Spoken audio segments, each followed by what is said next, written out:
Always thirsty, y'all. Nah, I ain't always thirsty, because that's when people gonna say always thirsty. Oh, that's a sign. Ain't no sign. I just like having my mouth wet. I don't like it dry. Nah. Anyways, y'all, I was thinking about this 20-year-old well overdue apology that I had received maybe almost 2 years ago. Y'all, it's crazy how life comes back into a full circle. They always say, y'all, I had to be like 15 years old. And my mom was like out of town or whatever. And she was like newlywed, maybe a year and a half into it, this marriage with her third husband. And yes, y'all, her third husband. Don't give Gigi nothing, y'all. But anyway, so she was out of town. Her husband, I don't know if he was at work or whatever. I didn't care. I was 15. I used to hang out with my best friends and my friends. And, you know, when mom was home, you got to come in at a certain time. But she was out of town this particular weekend. And I stayed out a little too past my original come home time, and the street lights hadn't went off, so you know it was dark outside. Not went off, but came on. Sorry, y'all. But anyways, me, like I say, my best friend, we just had been friends for years at this particular time, and so she was at home, so she stayed in like maybe like, you know, they call like the hood, the bad little area. And I stay like on the outskirt neighborhoods of this particular area. No, it wasn't a suburban. It wasn't a rich area, but it was better than this particular area. So I was at her house.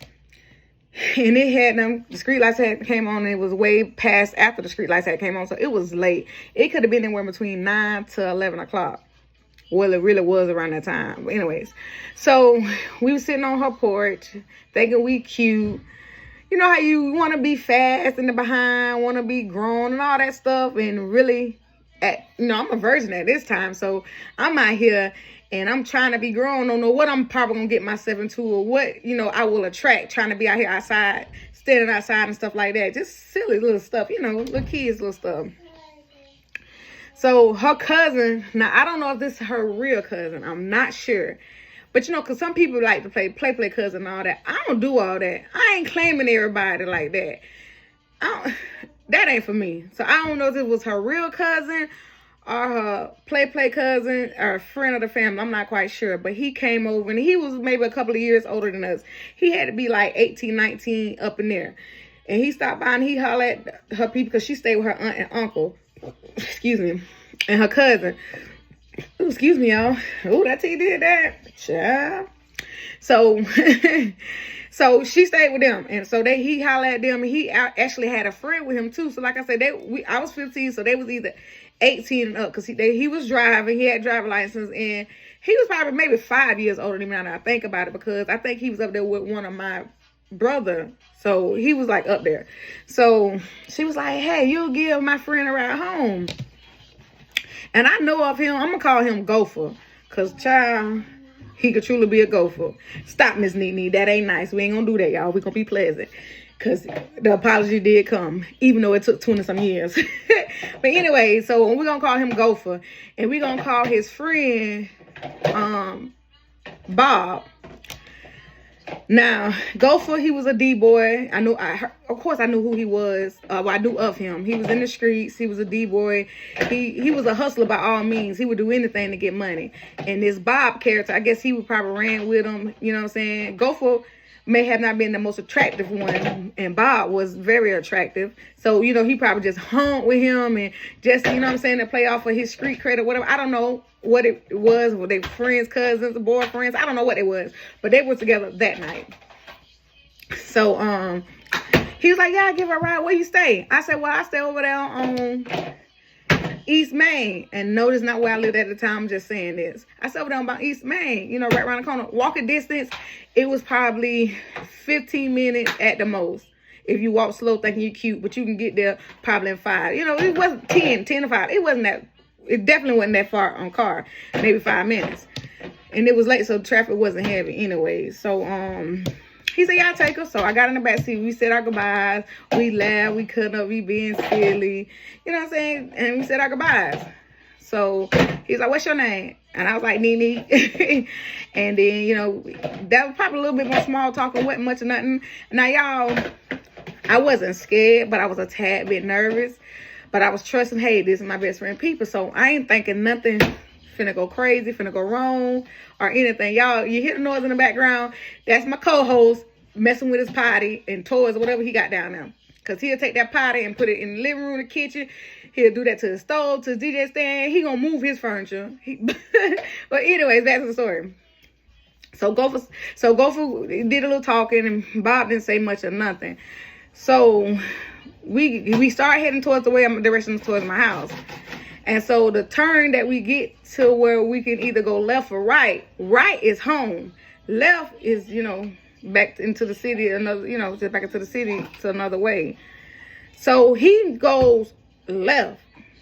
Now, y'all, I said I wasn't scared, but I was nervous. So I started like kind of, say, where you going? I stay, you got to go right. He was like, well, we got to go do something real quick. And he looking at Bob. And he got like a little smirk on his face. Y'all, I'm so green for real to the street life. So he's got a little smirk on his face. And he was like, we're going to take him out and go run something real quick. Go do a run or something. I was like, oh, okay. Yeah, at this point, I'm nervous as hell. Now I'm becoming scared because the further he go, he passed the little neighborhood we just came out of and went further down. And in our town, in this particular side, they call it like the bottom.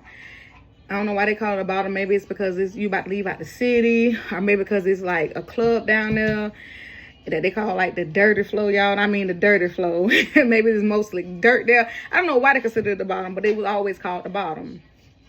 It's another name to it, but it was well known as the bottom. So he started heading this way, and then he started going toward, and it's like a lot of wooded areas back there too as well. So he started going towards like the wooded area, and he go like down this dead end street. And then he pulling, you see a couple of houses and some trailer. Then you see one trailer that's like dark, and it's like, look like it could be abandoned. And then you see a little further over to your right, you see a trailer that, somebody is lit up, somebody live there. So they pull up into the abandoned trailer. And, I'm like, well, dang, it's lights around in other places, but this one is like dark. So they get out and they tell me to get out. I'm like, huh? They're like, get out. Come on, get out. I was like, what? He was like, man, get out the car if you want me to take you home. So I get out the car. And like, I'm just like nervous, antsy, like starting to get like, caught up in the throat. Like, well, what's going on? Where we going? Like, he was like, come in here with us if you want me to take you home. He keeps saying stuff like that. Because if I make you walk, you ain't gonna get home till like 5 in the morning. What's up, baby? You okay, Elgin? So he said, you ain't gonna get home till like 5 in the morning. So I go in there with them. Now, as we walking into this abandoned trailer, like I said, you can tell it was abandoned from the cars. So the steps are creaky, and they go in. Then by the time I come in, you walk this much in, and then you see this big old hole in the middle of this trailer, and then like all the stuff in there, and it's smelling. I was like, why are we here? He was like, if you want me to take you home, you gotta have sex with me and him. I said, huh? What? I was like, no, girl. I started freaking out. I started crying. I was like, no, I'm not finna do that. I'm not finna do that. No, take me home. Take me home. I'm screaming a little. And they telling me to shut up. Be quiet. His folks stay over there. Be quiet. He said, Bob folks stay over there. Be quiet. So I started crying. I said, please just take me home. Please take me home. Please take me home. I'm just freaking out. I'm a kid. They like maybe 5 years at the most older than me. They young adults, but they're grown. And you know what I'm saying? They're men, and there's 2 of them and 1 of me. So he was like, shut up, stop screaming. Bob, people stay over there. I was like, okay. Y'all, I'm trying to plead with these people. I'm pretty much saying everything, but yeah, I do it. Because first of all, I'm still a virgin. Second of all, it's 2 of y'all. You know what I'm saying? I'm scared. I don't want this to be my first time. And especially being forced. So I keep pleading with him, and Gopher getting mad. He laughing, but he talking junk with it and like being aggressive, but he laughing with it. Some little crazy he was doing. Bob really wasn't saying much. He was just trying to play the little pretty boy, rubbing his hand, you know, smacking his little teeth, licking his lip, little stuff like that. And I'm crying, looking ugly in the face, scared, pleading with them people, just let me go home.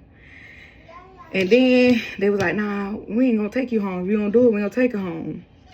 And I think I said, nah, I ain't telling who my brother was at the time, I don't think. Because I think I want to say I told him who my brother was, because it's like Gopher tried to like pull me towards him, like around a little big hole in the ground.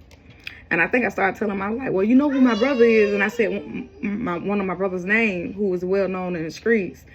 You know what I'm saying? To be a tough guy, you know, he ain't nobody to be fooled up with. And also, not only was Gopher known for being in the streets and being a hustler, he also was known to be a scary boy. So yet alone, I'm scared. These men can do anything to me, take it, beat me, kill me, whatever. But I'm like throwing my brother's name out there. And then he let me go. Like, don't worry about it. You're behind gonna walk home, and you gonna get home like 5 o'clock in the morning. And they go to laugh and they run out. So I'm thanking God that they didn't do anything. So I run out behind him. I was like, you really ain't gonna take me home? Please take me home. Please take me home. Please take me home. He laughed. I ain't taking nowhere. So Gopher getting his little, it was like a box Chevy. You know, at the time, box Chevy was real popular in our city, in our state. It was a popular period. So, because you remember that song, JT Money, everybody had a box Chevy, used to be riding by playing that with the rims and all that stuff on it. So Chevy was popular. So he had him a little, his was all right. But he left. Bob started walking towards his house. I started following. He's like, don't follow me. Go follow me. I was like, y'all really don't leave me out like this? He's like, yes. I'm like crying, hysterical and everything. So he's like, stop following me. Go. So he went in his house. And so, like I said, he's at the dead end. And his house is actually at the end of the dead end. And then the other side is just like wooded. So y'all, I'm in the middle of this dead end, in the middle of the road, crying, walking towards. So I was like, I guess I better start walking. But these people, I see lights start coming towards me. And y'all, I'm crying and I'm scared. And I try to stop them. And they weren't going to stop at first. And then it was like an older lady. She was like, what? She was like really like kind of mean a little bit. But then I told her, I was like, listen, I'm 15 years old. My best friend cousins were supposed to be bringing me home. But they brought me out here, tried to take advantage of me and just pleading with her. And she's like, oh my God, all right, come in. So she brought me on her house. She asked me, did I want anything to drink? Did I need anything? Was I okay? What did they do to me? And I started explaining it to her. And I was like, my mom out of town. I'm scared to call home because it's just her new husband. I was like, he's really not nice like that. He's nice, but we just getting to know each other. He trying to put his foot down, so he kind of be like having this little mean streak or whatever. And so she was like, you gotta call, honey, because she didn't want to take me home. Obviously, I think she was just getting off of work, and she didn't have to take me home. She did let me in her house, so I called him, and he picked up and hung up. And then he called back, and she kind of told a story. This neat here, and he was like, put on the phone. He's like, what's wrong? I said, I need you to come get me, because they were supposed to bring me home, but they didn't bring me home. She ain't mentioned nothing about the boys to him neither, and nor did I. So he came and got me, y'all. Excuse me. He took me home. On the ride home, he didn't really say much of nothing. He wasn't mean. He just asked me, was I okay, and just took me home. And I never said nothing to my best friend, who supposedly this was her cousin. I never said nothing to my brothers. I just never said nothing to anybody. Now, I was pregnant with Elgin. And throughout the years, I probably would see him in passing, Gopher in passing. But he may would see me probably, but I know I would see him. But it was never like we was never in the same room and settings again. Or, we just never really crossed paths like that. So I had to be pregnant with Elgin. So I'm going to say it's about 2 years ago. So it still would have made it. So I was 15. So it would have made about like almost 20 years later. I'm up one night and I get a message on my Facebook. Now, I don't even know how we became friends. It's a message from Gopher. Now, I know people change their name, change their face, pictures, everything. And if we got multiple friends, a lot of mutual friends, and you from the city that I'm from, 9 times out of 10, I know we know each other in some form or fashion. So maybe that's how I just accepted him or whatever the case may have been. And or maybe we was Facebook, no, because I didn't get Facebook till I was like 19 or something. So yeah, so maybe that's how it was accepted. I don't know. But we were Facebook friends. We are Facebook friends still. So I get a message in my inbox. So I look, and I look at the picture, and it's him. Now, mind you, we from the same town, so I done heard stuff about him throughout the years. I know he had ended up going with this girl, getting this girl pregnant. That was, you know, cool. Me and her was always cool. She's a pretty girl, but she probably fell in love with who he was or his cute features, because Goful is, yeah. Anyways, so I get a message, and I was like, once I realized who it was, and I went back and read the message was like, because, you know, you can tell I'm from there, but I'm out of town. I don't live there anymore. So he was like, when you gonna come back to town so I can spend some money on you? Like I always said, from teenagehood, from always hearing about him, he was a hustler. He got to the money. And I also heard he even got more to the money as he got older. So at this point, I know he got money. So he like, let me spend some money on them. Let me spend a band on you. Let me buy you a bag. And I was like, huh? I was like, you must don't know who I am, or you must forgot who I am.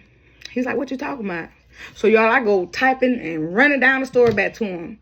He was like, I don't remember. Then I went and added Bob. You was with your friend Bob at the time, such and such. He was like, and I guess he thought about it. And I was like, what y'all did to me, how y'all tried to force me to have sex, and then you left me out there in the wooded area in a dead end, way away from my house. He was like, oh, dang, I'm so sorry.